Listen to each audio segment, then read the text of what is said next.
Okay, hi there, it's Braeden again. Welcome back to the second video in our posture series. So we had our cameraman Barrett walk around the building, and he sort of sneakily took video images of some workers in their typical posture.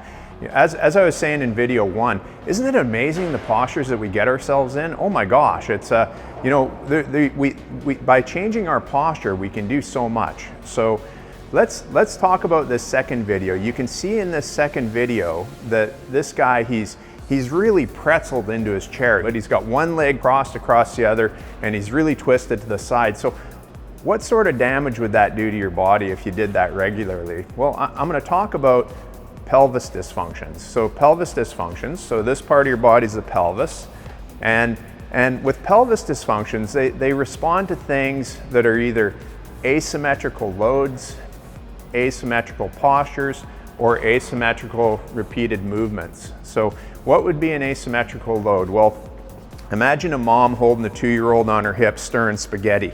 So in that position, when she's holding a baby on one side, or somebody trying to carry a heavy bag as they open a door, bag of groceries as they open a door, that's an asymmetrical load. It's a load that's on one side but not on the other, and that can make your pelvis go a little bit funny, okay?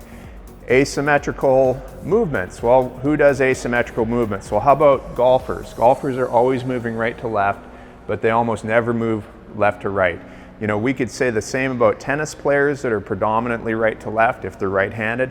We could say the same about hockey players. We could say the same about baseball pitchers, lots of athletes. So if we do repeated asymmetrical motions again and again and again, sometimes the pelvis ends up with a dysfunction. Now, from a pelvis dysfunction, you can get a lot of dysfunction, you get a lot of injuries in your body. So sometimes your low back, your mid back, your neck, headaches, foot pain, groin or hamstring pulls, all kinds of things can be exacerbated or really caused by dysfunction in your pelvis. So if we go back to what you see in the video where the worker, the office worker, he's really pretzeled into a certain position, that is what we'd call an asymmetrical posture, and that can pull your pelvis out of whack. Now, what does that do? Well, that can increase pain in your back, that can increase pain in your mid-back, your neck, your jaw, headaches, hip, groin problems, all the way down to your feet. So it can be very important. Now,